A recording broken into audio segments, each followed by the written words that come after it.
Fala, galerinha! O vídeo da Diversão em Letras já vai começar. Preste atenção e se liga no que vamos falar. Oi! Ah, E aí, Neide, boa noite! boa noite, Tanise. Que prazer poder estar aqui nessa live com você. Mas Aqui no sul já chegou o frio, né? Neide tá com roupinha aí curtinha, já tô aqui de casaco no frio, o clima já tá bem geladinho. E eu quero dar boa noite. Tem mesmo. Tô dando boa noite aqui pra galera que tá entrando, Alice, Combatentes, Cantinho Pedagógico.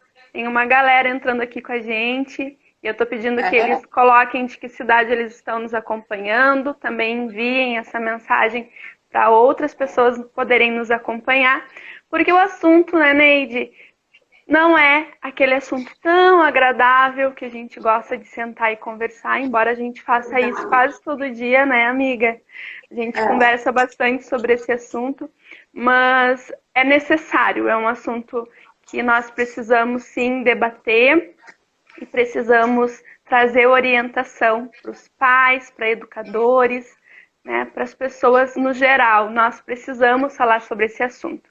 Então, Neide, eu vou pedir que tu te apresente um pouquinho, que tu fale quem é a Neide Lunas, de onde tu és, quem é essa mulher que levanta essa bandeira aí contra o abuso sexual infantil, que é tão atuante no Maio Laranja. Gostaria que tu falasse um pouquinho como tu iniciou o teu projeto, como que tu chegou aqui. Então, bom, primeiro eu quero mais uma vez agradecer, né? Agradecer a oportunidade de poder falar desse assunto, porque como você mesmo falou, não é um assunto agradável, não é um assunto que as pessoas queiram parar nem para ouvir, nem para falar, e nós também não fazemos isso por um prazer, né? O nosso prazer está em entender que essas informações salvam vidas, né? Então, eu quero realmente mais uma vez poder agradecer e agradecer a todos vocês que estão aqui já, que já chegaram, e se puder, né, estar compartilhando, mandando esse aviãozinho aí para os amigos. Não precisa ser necessariamente somente pessoas que atuam na prevenção, mas amigas que você sabe que de repente pretendem ter filhos, aquelas que vão se casar, né? As mamães, as que estão grávidas, é um assunto delicado para a gente lidar com gestantes, né? Porque de repente nem para quem não está gestante não é muito agradável, mas lamentavelmente todos nós, todo mundo precisa saber lidar com essa situação, porque a prevenção sempre será o melhor remédio. Mas tá. Deixa eu me apresentar, porque eu já falo. Esqueço de me apresentar até mesmo. Eu sou paranaense, né? Bicho do Paraná, como diz, e moro atualmente na cidade de Cajati, aqui no interior de São Paulo, né? Vale do Ribeira, em São Paulo. E comecei esse trabalho de prevenção em 2016, né? Em dezembro de 2016, com crianças de 4 a 12 anos, a maioria, na verdade, assim, geralmente o público maior que mais participava era acima de 6 anos, né? Mas a gente sempre permitia ali estar trabalhando também com crianças de 4 a 12 anos, né? Por pensar em prevenção, então a gente sempre pensava, prevenir, você tem que chegar o quanto antes, né? Então, foi quando eu iniciei o trabalho do projeto Chá de Bonecas, né? No primeiro momento, pensando nas meninas, começamos aí com o Chá de Bonecas, porque é um tema muito atrativo, bonito, e a intenção era trazer uma leveza, algo que impactasse as meninas, né, no primeiro momento pensando nelas, que fosse algo marcante. Por quê? Porque o abuso sexual, ele marca muito. Ele marca de uma forma muito negativa a infância de uma criança, né?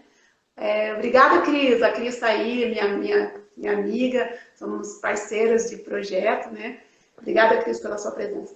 E começamos, então, este trabalho pensando nas meninas e depois logo adaptamos o projeto para o Encontro de Heróis, porque sabemos, né, da necessidade de instruir meninos também. Nunca foi uma negativa minha, né, eu sabia, sempre soube. Só que o que eu pensava, quando eu pensei em me preocupar ali, direcionar o projeto das meninas, era assim, tentar fazer o mais bem feito possível e tentar resgatar o máximo de meninos possível, né? Para daí depois a gente pensar nos meninos, né?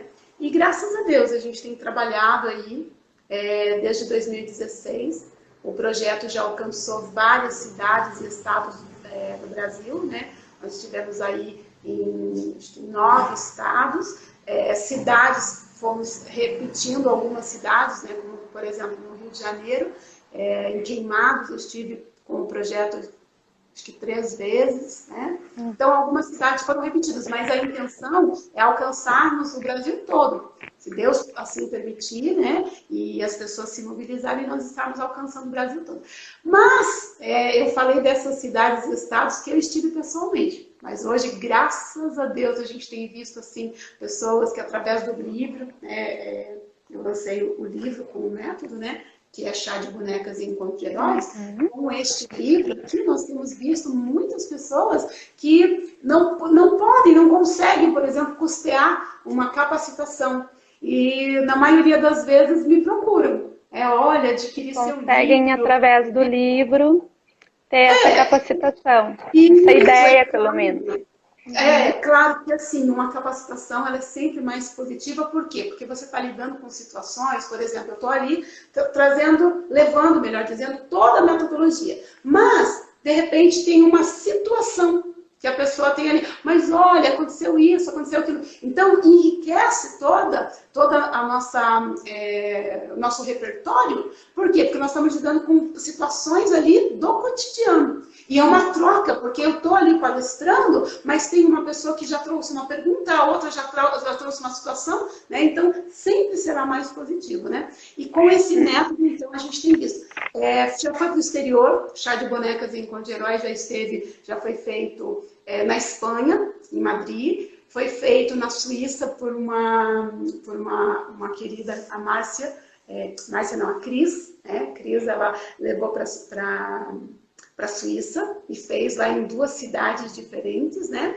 Já esteve também no Peru, esse projeto, e também já esteve em Moçambique. Moçambique também já foi realizado alguns chás de bonecas, né? E depois, né, Denise, tem esse livro do qual nós vamos falar hoje. Esse nós vamos falar bastante depois. A gente vai estar abordando algumas características dele. Mas, Neide, já que tu colocou para mim aí que tu é do Paraná, né, natural do Paraná, eu quero trazer um dado aqui para a gente começar essa conversa, pode ser? Fica tranquilo. Então, vamos lá. Segundo o Tribunal de Justiça do Paraná, no estado do Paraná, os bebês estão entre as maiores vítimas de violência contra abuso sexual. Os dados dos relatórios divulgados pelo Comitê de Protetivo mostraram que os índices de violência durante a pandemia são alarmantes, né? Os bebês de até 1 aninho representam 7,3% dos 2.733 casos que foram registrados, né? Ou seja, desses 2.733 casos, 202 casos foram de bebês até 1 aninho. Então, pensando nisso, né, pensando nesses dados da pandemia, nós sabemos que todos os dados são subnotificados, que apenas 10% chegam às autoridades. Então, se a gente fizer a conta, a gente fica muito mais assustado do que a gente já é em relação a tudo isso. E eu gostaria, então, que tu falasse um pouquinho, Neide. Eu acho que a intenção dessa live hoje é, sim, divulgar o teu livro, mas também divulgar para esses pais, para as pessoas no geral, como que a gente faz para prevenir um bebê? Como que a gente faz para trabalhar essa questão da educação, né, desde os primeiros dias? Como é que a gente faz? Pensando em bebês de 1 aninho, o que tu pode dar de dicas para os pais? Pensando na prevenção com o bebê dessa faixa etária. Então, veja, é realmente alarmante, assustador, né? E por isso a gente precisa trabalhar com essa consciência de que nós temos que falar do assunto. É incomodativo, né? Mas são dados. E como você mesmo falou, sempre são subnotificados. E por várias razões que a gente precisa também conversar, se a gente conseguir chegar até nesses pontos. Então, o que acontece com a minha proposta de prevenção chamada Hora do Banho? Então, este livro nasceu justamente dessa necessidade antes da pandemia. Olha que interessante, né? Embora já estava acontecendo já essa quase que um fenômeno, né? Já vinha crescendo o número de abusos em relação a bebês, né? Intensificou ainda nesse período de pandemia. Então, no primeiro momento, é pensar o seguinte: primeiro, o que tem levado a este aumento do número de abusos de bebês? Por que bebês estão sendo abusados? Então, um dos primeiros fatores que a gente precisa pensar é essa falta do vínculo afetivo. Então, nós precisamos trabalhar com o vínculo afetivo. Por quê? Porque nós vamos falar, sim, de ensinar o bebê. Porque não adianta eu vir aqui também, Tanise, e ficar floreando o assunto. Ai, como que você previne abuso de bebê? Ai, fala com ele na barriguinha. Primeiro, para falar com o bebê na barriguinha, precisa amar esse bebê que está na barriguinha. Precisa entender que é o ser, né? Independente de como aconteceu. Ah, tá, então, mas e se for um fruto de um estupro? Então, nós vamos entender que, com certeza, vai ser muito difícil para essa mulher trabalhar essa questão da aceitação. Só que nós entendemos também que fruto do estupro, se nós formos para estatísticas, nós também vamos estar falando com um número muito reduzido. Muito reduzido. Tá? Sejamos reais, sejamos sinceros com os números e nós vamos estar falando com uma minoria. Então, nós estamos falando aí de pessoas que decidiram ter uma relação sexual, só não decidiram ter um filho. E por conta de não decidir ter um filho, daí entra a questão da falta do afeto. E esse afeto precisa ser promovido antes de tudo. Porque quem ama uma criança, verdadeiramente protege essa criança. Tá, vai haver casos, vai haver situações que, por exemplo, por falta de sabedoria, por negligência, ou por de repente, falta de vigilância aconteça, mas nós vamos reduzindo. Ou uma fatalidade mesmo, né? Ou uma fatalidade, isso. Ou uma fatalidade. Mas nós temos que ir reduzindo essas possibilidades. E uma das primeiras coisas é trabalhar este vínculo afetivo. Quem vai trabalhar este vínculo afetivo? Como igreja, a igreja pode promover isso. Profissionais da área da saúde podem promover, devem promover esse vínculo. Inclusive, olha só, eu quero trazer aqui uma informação muitíssimo importante. Eu tenho uma irmã, minha irmã de sangue. Tá? Minha irmã Marisa, ela é especialista em aleitamento materno. Ela tem um currículo maravilhoso, mas deixa eu só comentar aqui em poucas palavras. Olha só, ela é enfermeira, especialista em pediatria geral, tá? E neonatologia. Ela trabalha há mais de 20 anos, trabalhou 15 anos só ali com aleitamento materno. Curitiba tem um programa, não sei se ainda existe, parece que ela me falou alguma coisa que estava encerrando, que é Mãe Curitibana. E olha só o que ela falou sobre a amamentação. Ela disse que a amamentação é tão importante e os profissionais da área da saúde precisam trabalhar isso, porque Curitiba trabalhou durante muito tempo, não sei como que vai ficar, mas eu sei que tem estados e que não tem programas assim. Tá? De aleitamento materno. É uma coisa assim muito relativa, tipo, quer amamentar bem, amamenta. Só que a amamentação... Neide, deixa eu te perguntar, o hospital que ela trabalhava era um hospital público? Sim, é da cidade de Curitiba, é da prefeitura de Curitiba, tá? É Mãe Curitibana esse programa, chama-se Mãe Curitibana, sabe? E assim, ela estava explicando como que essa questão do aleitamento, primeiro porque a questão do amamentar, do sugar da criança e do amamentar, produz ali o hormônio, né, que a gente sabe, que é o hormônio do amor. né? Do prazer, do amor ali. Então, este vínculo já está sendo gerado, já está sendo formado ali. E ela conta, inclusive, de situações de mulheres que estavam decididas a abandonar seus filhos no hospital, mas por conta da amamentação elas desistiram. Então, o primeiro fator que precisa ser trabalhado na prevenção de abusos de bebês é o vínculo materno, o vínculo afetivo. E este vínculo afetivo, ele não é produzido por convívio social. Por exemplo, a pessoa mora ali dentro da casa, mas ela não tem vínculo. E a gente conhece histórias assim de famílias que não têm vínculo. Então, este vínculo precisa ser produzido. Este é o primeiro fator.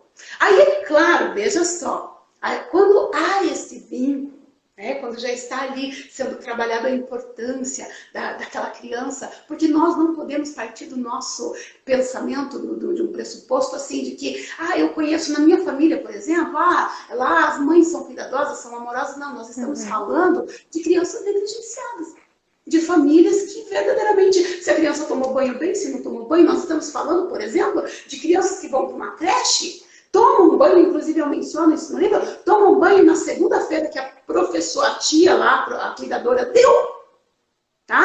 E ela vai para a creche no mesmo dia. A semana inteira.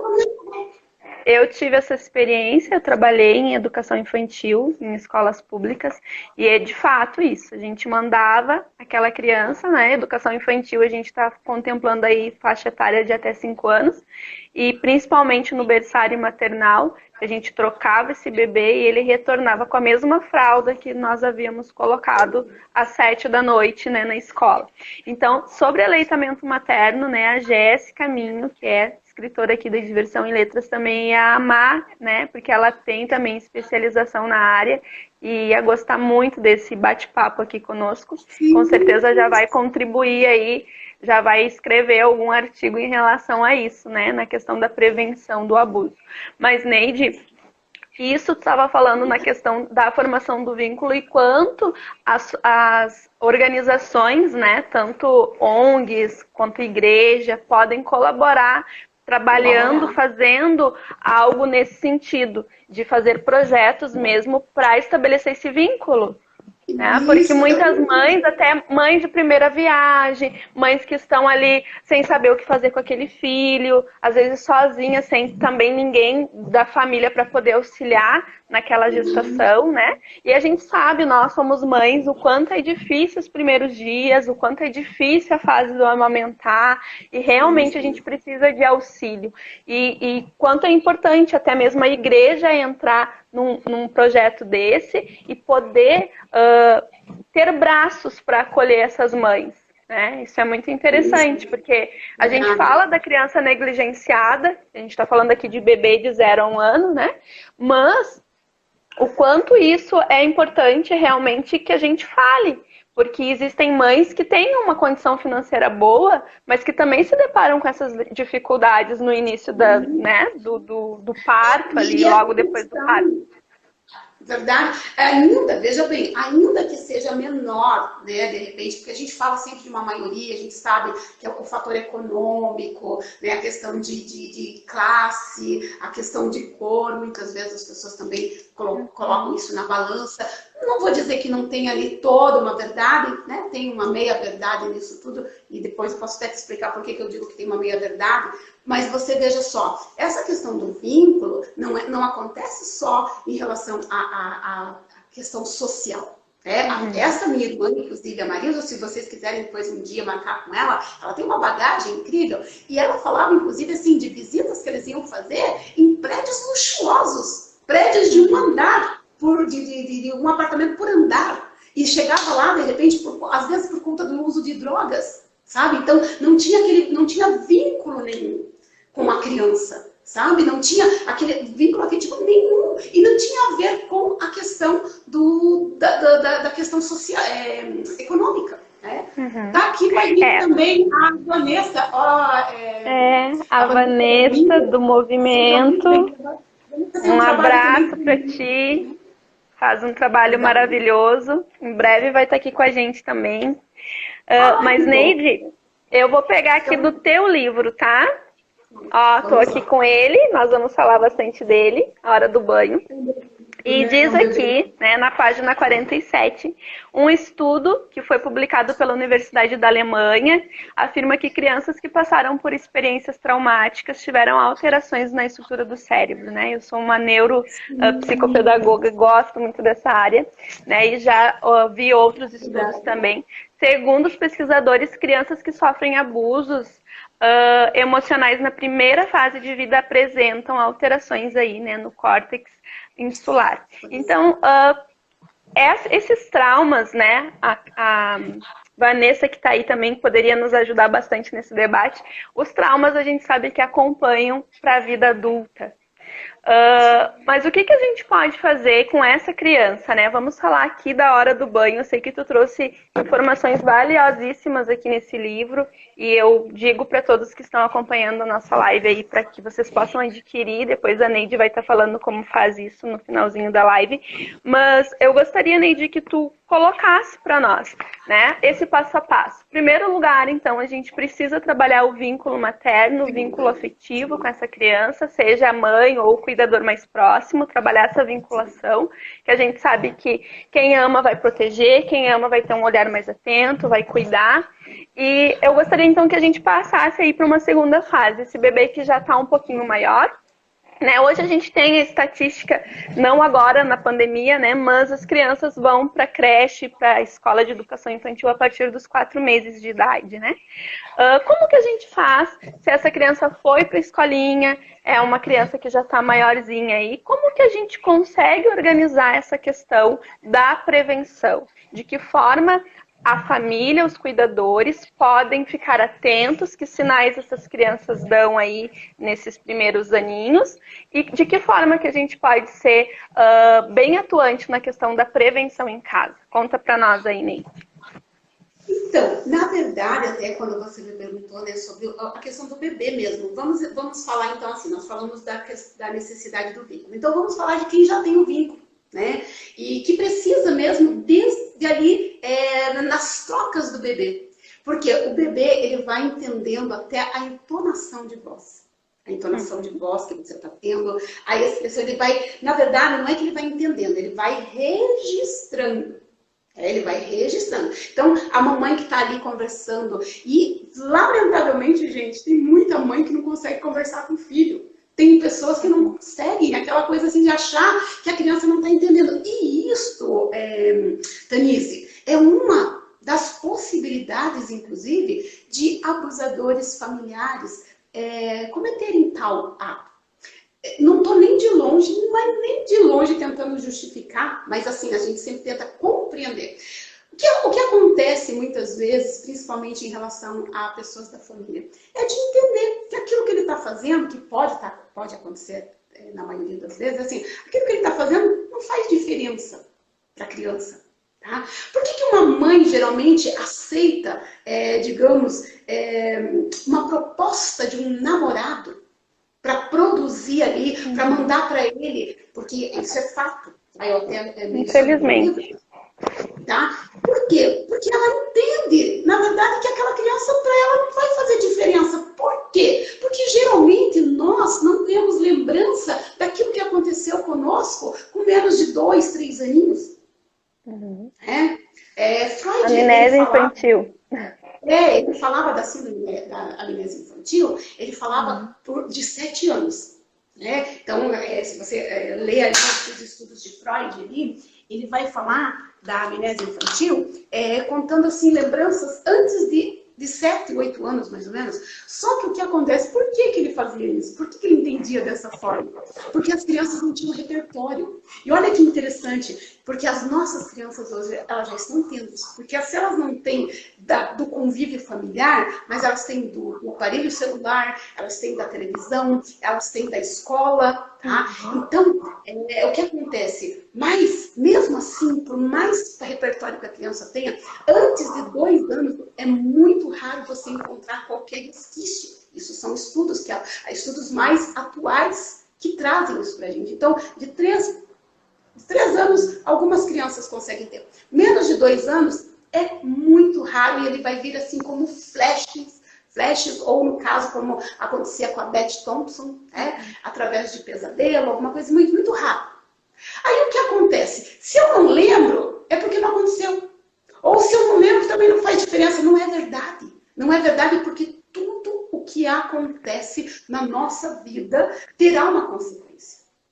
Então, primeiro passo é já ir traduzindo para essa criança. Então, você está trocando ali. Você vai, sabe, essa coisa de beijo em partes íntimas de criança. Gente, quanta mamãe que dá beijo em bumbum de criança. Sabe? Precisamos tomar cuidado com isso. Por quê? Porque se você faz isso com todo o carinho que você tem, com toda a pureza que você tem, vamos dizer assim, mas o abusador vai ter uma liberdade de fazer. E essa criança não vai reagir e também não vai agir de maneira... Ela vai demorar para entender que a interação... Eu falo muito isso também, Neide, na questão do beijinho, né? Acho que é uma coisa também cultural. Porque os pais têm essa tendência, enquanto são pequenininhos, de dar, né, a bitoquinha ali, o beijinho na boca daquela criança. E a criança não vai entender se o tio fizer a mesma coisa, se o avô, enfim, ela não vai saber discernir, separar. Só o meu papai pode, só a minha mamãe pode. Né? Então isso é complicado para a criança. A mesma coisa é a questão de segredo, que a gente trabalha tanto. De não ter segredo. Então, mas assim, quando a gente fala de cultural, assim, é uma predisposição, porque cultural mesmo nós não temos aqui no Brasil, isso como cultura. Tanto é que não é feito em qualquer lugar, não é feito pela maioria. Então, assim, geralmente são algumas poucas famílias. Cultura familiar, né? Familiar, isso. Agora você veja bem, o Dr. João Borzino, até menciono ele, o Dr. João Borzino, ele explica não só, na verdade ele explica a questão mais neurológica, ele explica inclusive como que isso interfere na questão da criança mesmo, da formação da criança. Eu, como não sou entendida nesse campo, eu cito o que ele fala, mas eu falo mais sobre essa questão da familiarização da criança com o que para ela vai se tornar natural e demora mais para a criança trazer um relatório para os pais. Eu cito um exemplo, inclusive, também em relação à questão do banho. Por quê? Porque assim, mas é natural, é normal, só que você vê, lá no Paraná, eu estava dando uma palestra, e falando sobre a questão de como a criança fica, de repente, mais à vontade com o nu, se ela está acostumada a tomar banho com os pais, né? Eu não estou falando ali de uma questão moral, tá? Porque eu não estou aqui para dizer, olha, tome banho com seu filho, não tome banho com seu filho. Não estou falando de questão moral, estou falando de prevenção e efetiva. Não estou aqui para ficar enrolando, olha, não, é efetiva. Aí o que acontece? Isso atrasa a compreensão da criança. E eu explicando isso, uma avó depois me procurou e falou assim, Neide, olha o que aconteceu com a minha netinha. O meu filho não toma banho com ela, nunca tomou banho com ela, nem a mãe. Só que o outro avô, tá? O avô, acho que era avô materno nesse caso, estava tomando banho, que na verdade ele estava abusando dessa criança, porque a família não tinha esse hábito. E ele não contou, não era algo que ele estava fazendo ali, tipo, olha, todo mundo sabe que eu tô... Não, era algo que era uma situação abusiva, tá? Aí o que aconteceu? A criança chegou pro pai e falou assim, papai, deixa eu ver se o seu pipi é igual do vovô. Opa, como assim? Eu não tomo banho com a minha filha. Minha filha não costuma me ver. Agora, será que essa criança traria esta informação se caso ela já estivesse visualizando o pênis do pai? Provavelmente não. Provavelmente não, porque ela estaria muito à vontade. Entende? Seria muito à vontade. Então, nós precisamos cercar, porque nós não estamos falando de uma coisa que acontece, não. Nós estamos falando de uma coisa que tem acontecido e assustadoramente. Então, nós precisamos estar ali fechando algumas lacunas que possibilitam este abuso. Né? Aí você perguntou em relação à criança que já vai para a escola, né? Então, são vários os cuidados, talvez a gente não consiga esgotar aqui, mas assim, cuidados, por exemplo, nós estamos, de repente, ali numa situação que um profissional pode ser um abusador, um profissional pode ser um abusador, um profissional da educação. Tá? Nós sabemos que o abusador, ele não tem cara, não tem profissão, ele não tem status social, qualquer pessoa pode vir a ser um abusador. E esse abusador, ele pode ser um pedófilo patológico, como ele pode ser alguém, como eu costumo trazer aqui, como eu trago aqui no livro, um abusador por conveniência. Que ele não tem uma inclinação pedofílica, tá? Ele tem atração por pessoas do mesmo sexo, do outro sexo, não importa. Ele tem uma relação sexual adulta normal, só que por conveniência. Por conveniência, por ser, de repente, uma pessoa ali dependente de pornografia. E a pornografia, ela tem um efeito devastador e muito saliente na questão do adulto. Então, o que precisa? Primeiro, quando eu estive numa palestra recentemente com educadores, eram pedagogos, eram classes de alunos de pedagogia da Faculdade de Anhanguera, eu falei para eles sobre alguns cuidados que precisa ter quando se trabalha com criança. Mas agora nós vamos falar com os pais, Então, pedagogos, vocês que estão nos assistindo, que vão assistir essa live, se vocês tiverem interesse, adquiram um livro ou, de repente, aí, os professores, se quiserem, a gente pode estar conversando. Mas agora vamos falar com os pais. Então, precisa ter esse cuidado quando a criança chega de casa. E sempre estar alertando. E a hora do banho, gente, é o melhor momento para você estar dando banho naquela criança, porque no seu filhinho é o momento que a criança está toda ali, plena, no seu corpinho. É onde você vai tocar da cabecinha aos pés. E ali lava a cabecinha, lava o rostinho, lava o pescocinho e você vai dizendo. E, inclusive, a gente precisa pensar... mamilos, por exemplo, peitinho de criança, de menino e de menina, tá? Que nós ensinamos, inclusive, para as crianças.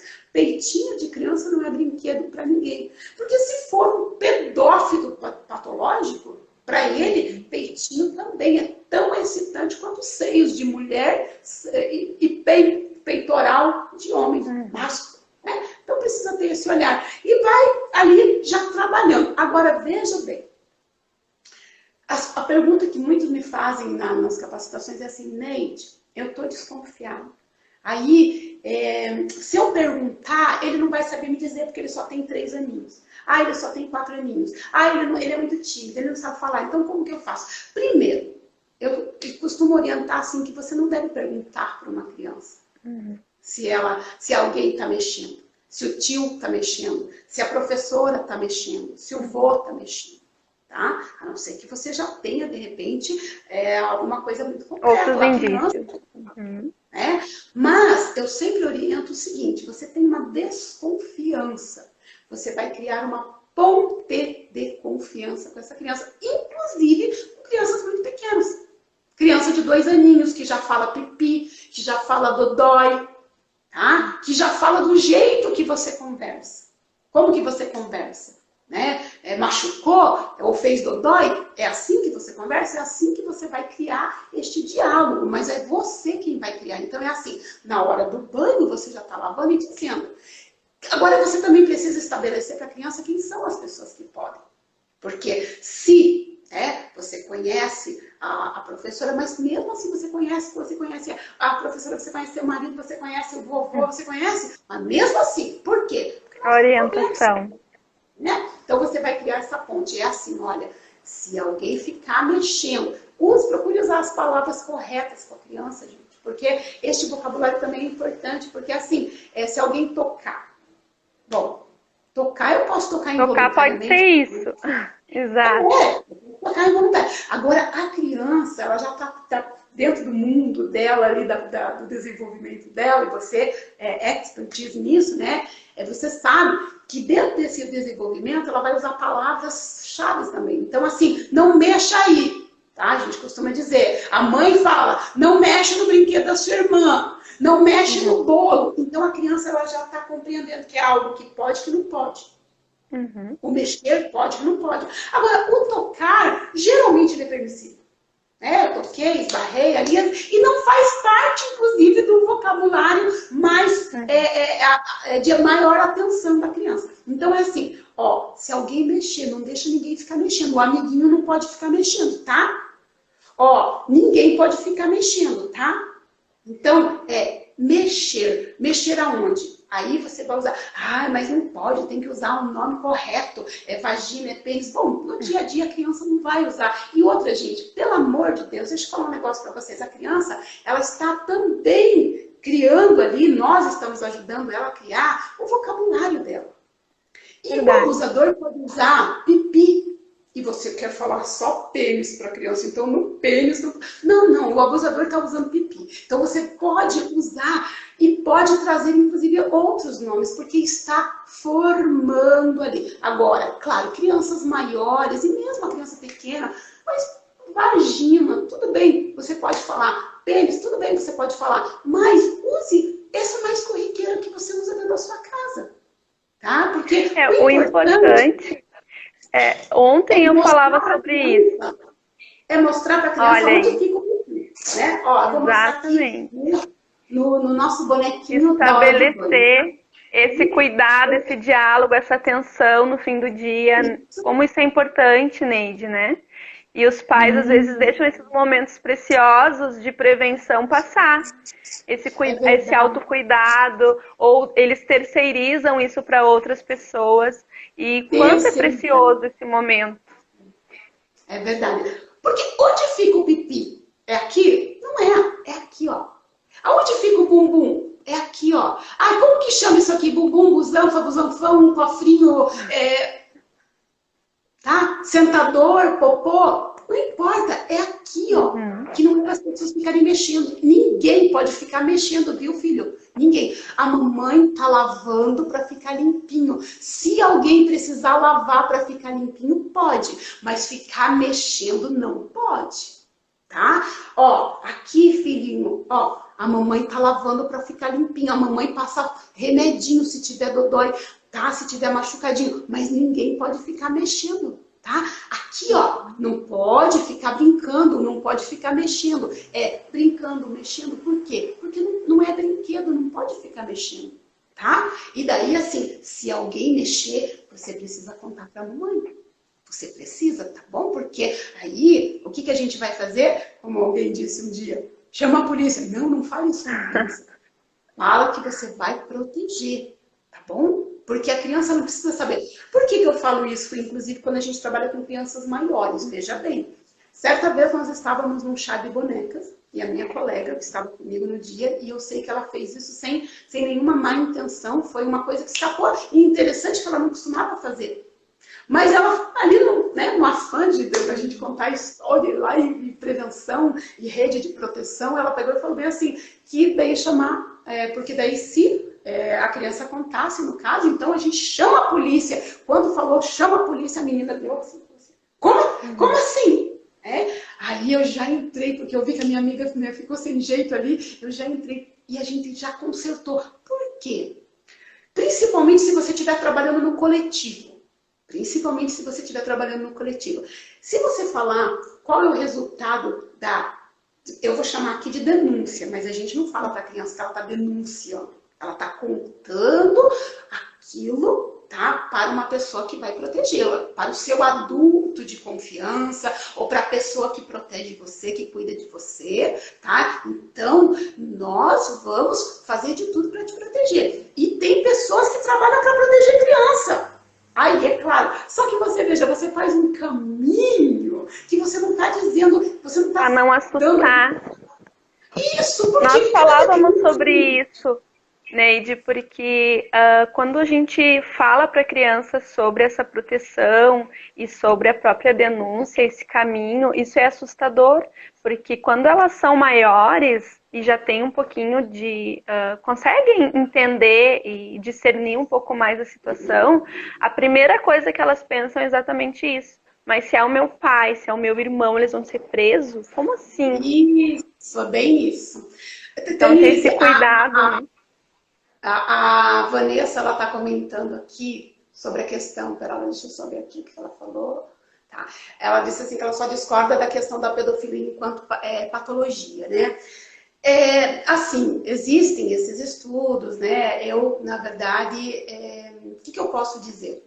Eu acredito, Neide Lunas, acredito realmente que para algumas pessoas Inclusive, o abuso sexual sofrido pode trazer algum tipo de sequela, tá? E de inclinação até mesmo para reproduzir. Mas ninguém nasce pedófilo.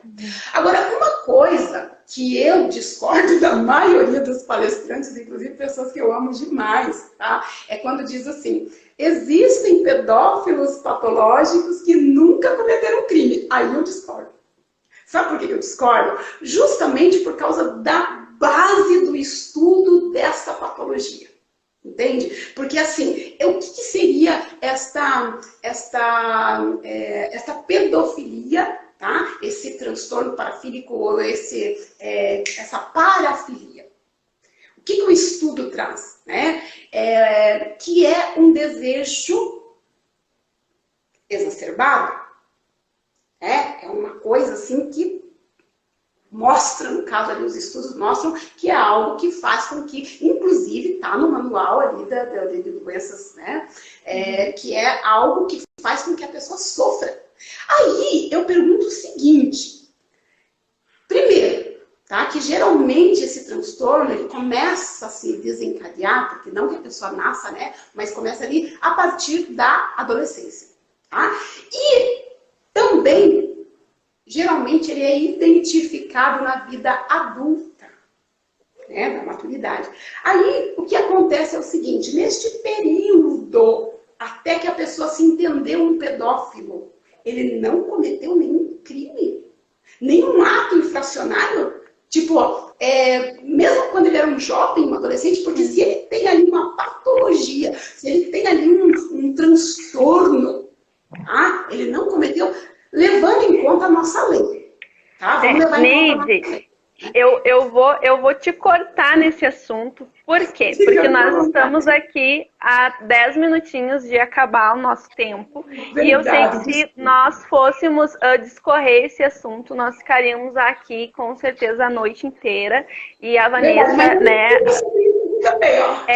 A Vanessa trouxe isso, é algo que a gente precisa debater. Eu acho que o Dr. Cazé poderia contribuir muito. Daqui a pouco a gente pode marcar uma live aí com os 4, um debate sobre esse tema. Acho que é muito importante, a gente precisa de fato falar. Mas eu gostaria de me ater hoje um pouquinho mais à questão da prevenção dos bebês, né, e de tudo isso que a gente pode realmente contribuir para alertar, porque afinal de contas o Maio Laranja é o mês destinado para que a gente possa debater sobre todos esses assuntos, mas principalmente quanto à prevenção.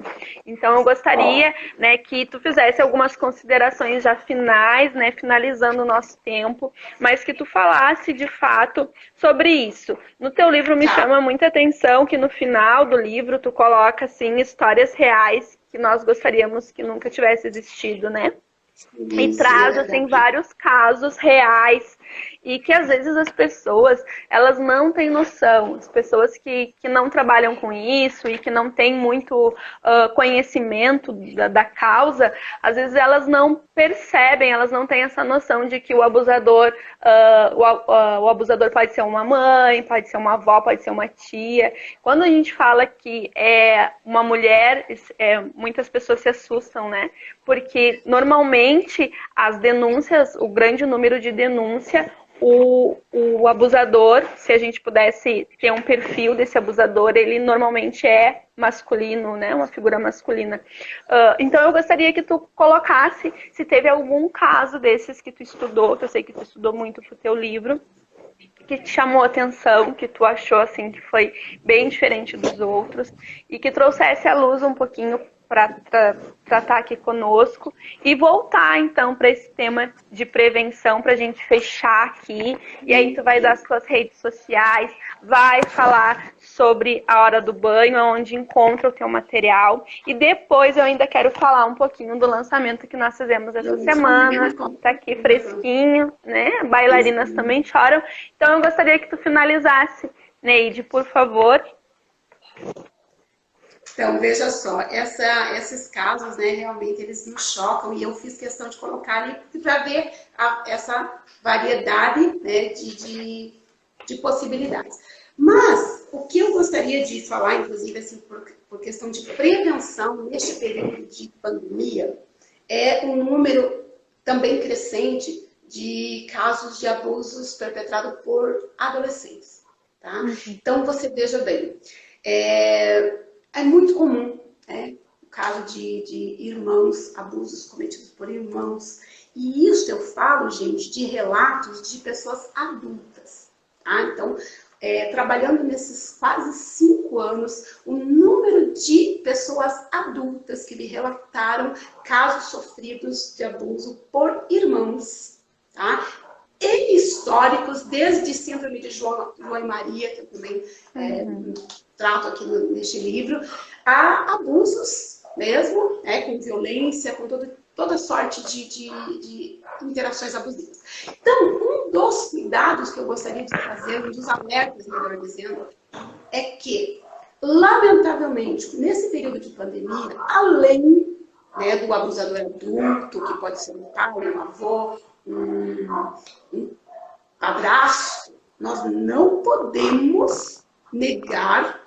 Por quê? Por que não podemos negar? Se hoje adultas, mulheres adultas, homens adultos conseguem trazer relato, lamentavelmente, um número grande de relatos de abuso perpetrado por irmãos, como está essa realidade neste período de pandemia? Onde nós temos adolescentes em casa cuidando de seus irmãos. Meu Deus, Neide, como que você fala uma coisa dessa? Pois é, eu preciso falar uma coisa dessa. Sabe por que eu preciso falar uma coisa dessa? Lembra quando você falou sobre subnotificação? O que leva uma subnotificação, na maioria das vezes? O descaso ou a dificuldade da família. Por quê? Porque nós sabemos que a maioria familiar intrafamiliar. Se para uma mulher é difícil ela relatar um marido abusador, um sogro abusador, um cunhado abusador, um companheiro abusador, ou o marido relatar sua esposa abusadora, que também acontece, diz para mim, se para uma mãe relatar um filho abusador, ou compreender que este filho é um abusador, diz para mim se isso é ou não é um fator para ser muito bem trabalhado. E onde nós vamos trabalhar? Também nas escolas. Agora você veja, há uma fatia de prevenção trabalhando com as crianças. E aonde está a fatia trabalhando com adolescentes? Nós precisamos pensar e trabalhar urgentemente. Agora, o que nós temos aí é uma mídia gritando para os nossos adolescentes sobre sexo o tempo todo. Aí, aonde eles vão descarregar toda essa carga que eles têm recebido de sexualidade e outra? Não é o sexo comum, não. Não é o sexo comum, é o sexo violento. É o sexo que não respeita nem animais, nem sua irmã mais nova. Isso é a questão da pornografia, né? Que traz muito latente tudo isso. Alertar os pais sobre isso, né? Pais que têm filhos adolescentes. Ninguém aqui está dizendo que o seu filho adolescente é um abusador. Mas ele tem que ter cuidado quando tem contato com outras crianças. Sim. E nós sempre alertamos, né? Crianças pequenas com adolescentes. Prestem atenção, né? Não é legal, a gente precisa realmente ter uma atenção maior. E a criança, ela tem que estar protegida em todos os espaços. Diálogo, né? E esse diálogo também, inclusive assim, de levar para o adolescente que já tem uma condição maior de assimilar, de dizer mesmo, olha, você precisa respeitar. Agora, veja bem, gente, a gente sempre tem como perceber, por isso que eu digo assim, não tem como a gente saber quem é um abusador. Isso é verdade. Mas a gente tem como trabalhar o campo e reduzir. Então, veja, nós podemos e devemos ter esses diálogos. E outra, se você, mãe, tá? É uma mãe que já percebeu aí que o seu filho adolescente, meu Deus, meu filho adolescente, aí tem mães que acham até graça. Que o filho adolescente não pode ver mulher, não pode ver pornografia. Agora fica muito mais difícil perceber esses sinais quando a casa já é uma casa que é permissiva para todo esse tipo de coisa. Para músicas com conteúdo extremamente pornográficos, que você vê criança dançando com irmão, com primo. aí fica mais difícil eu perceber, entende? Fica mais complicado. Né? Mas tá, eu acredito que uma das coisas é a gente cuidar do ambiente, né? Então, esse é o livro. Não dá mesmo para a gente esgotar nenhuma das interfaces. Nenhum tema. Estou mostrando aqui teu material. Estou apresentando. Eu gostaria que tu falasse para o povo aonde encontra, como é que te contata, Neide. Então, o livro Chá de Bonecas está esgotado na minha mão, mas tem em Curitiba várias livrarias. Na verdade, consegue também pelo Mercado Livre. Tem o Chá de Bonecas já tem mais opções. O livro Hora do Banho é diretamente comigo, tá? Pode pedir aqui diretamente para mim que eu envio. Fica R$ 39,00 já com o frete incluído para qualquer lugar do Brasil, tá? A gente está mandando. Aí como que a pessoa faz? Ela me manda, faz o depósito, manda o endereço, manda ali o comprovantezinho, né? E a gente faz o envio pelo correio com um registro módico, que é aquele que vai ao código de rastreamento. Tá? Eu quero agradecer, Tanise, e queria estar aqui já com a minha bailarina para eu poder mostrar e eu falar. Mas quem sabe eu receba vocês para vocês poderem falar. Olha só. Eu sou apaixonada, eu sou verdadeiramente apaixonada por esse livro, sabe? Fico feliz de vocês estarem lançando. Eu agradeço muito, muito, muito a sua participação. Eu digo isso para ti, a tua história, a tua luta me inspira. Conheço teu trabalho, eu sei que tu respira isso e que tu não luta só no Maio Laranja, que a tua guerra ela é diária e eu te admiro por isso.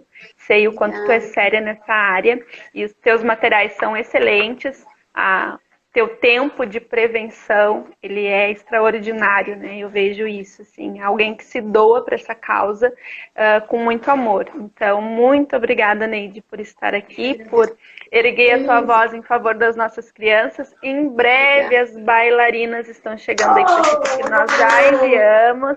Então, tá aqui o nosso livro, Bailarinas Também Choram, Lançamento da Diversão. E era desejo do nosso coração, meu e da Jéssica Minho, que está aqui acompanhando a nossa live, que esse livro alcançasse muitas crianças. Inicialmente, nós tivemos a ideia de produzir 1.000 exemplares para distribuição gratuita. Hoje nós já alcançamos 3.000 exemplares, vão ser distribuídos agora. E a gente gostaria muito que isso se expandisse, que outras pessoas pudessem realmente colaborar para que esse projeto alcance a mão das crianças. E como nós costumamos dizer, né, Neide, que chegue antes do abusador. Que nós possamos chegar antes do ato, antes da dor. E tá aqui, né? Quem quiser conhecer esse material também pode entrar aí no site da Diversão, pode entrar na página que mandar um direct. Tem gente que diz que já comprei e eu quero o livro, Advogada Camargo. É só entrar aí um direct pro Diversão ou entrar no site direto, você vai encontrar. E a gente tá com uma promoção que é a seguinte, Neide. Você compra um livro e o outro vai ser doado para uma instituição. Então, é uma causa para a gente realmente alcançar o maior número de crianças. Neide, minha amiga, nosso tempo aqui, eu já estou recebendo um bilhetinho, né, que a gente já está esgotando. As perguntas que são feitas aqui, depois elas apagam, elas não ficam como lá no Facebook. Então, qualquer dúvida, se alguém quiser, manda pra gente qualquer pergunta aí no direct, né, e a gente responde. Nós vamos estar respondendo. Com certeza. Tá bom? Obrigada, Neide.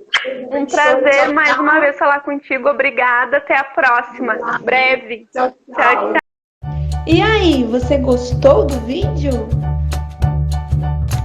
Então deixe seu like, se inscreva em nosso canal e nos siga nas redes sociais.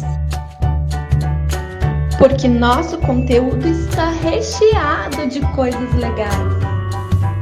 Um beijão e até logo mais!